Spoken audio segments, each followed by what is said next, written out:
He's not even concerned that we're on a bike. This bird was born and I became a papa. Hold on. My brother and his girlfriend stumbled upon this little fuzzball in the park. Her feathers were just so scruffy, tattered. He saw that the mother bird was not around at all. I drove over to rescue this bird. I had to make sure that Meatball was okay. So I took her home. The mites were everywhere on her body, so I had to make sure that she was clean.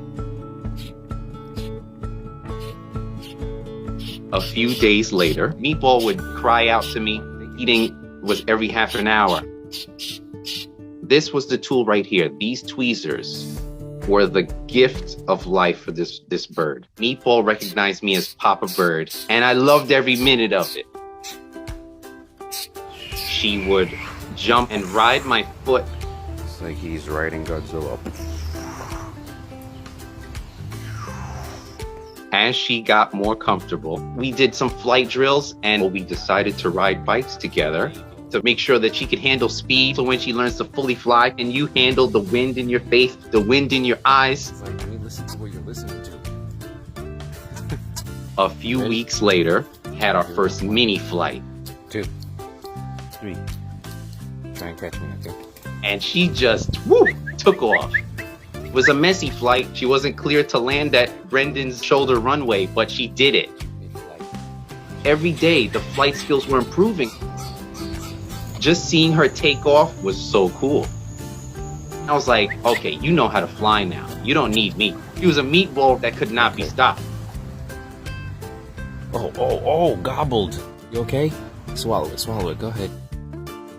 Wow, he swallowed that like a piece of spaghetti. He's picking up food on his own. This is you. First finish that one. I was very shocked at how she was just on top of the umbrella looking for me through the window, almost saying, hey, are you going to come outside and have fun? What are you trying to do? Don't poop on me, okay? I trust you for a second. Meatball's release day. It was a very routine day, and I didn't know it was going to happen. High up in the sky. She took off, darted through the trees, and I was waiting 6 hours, 8 hours, waited the next day, and she didn't come back. She did give me a look. She was almost saying, thank you for raising me. I knew that outside was meant for her, but I was like, oh my goodness, that might be the last time I see her. Come a year later, I was seeing grackles in my backyard, which I've never seen. I have a good feeling that that bird that I'm seeing in my backyard is Meatball. That one right there. I'm just so happy about that.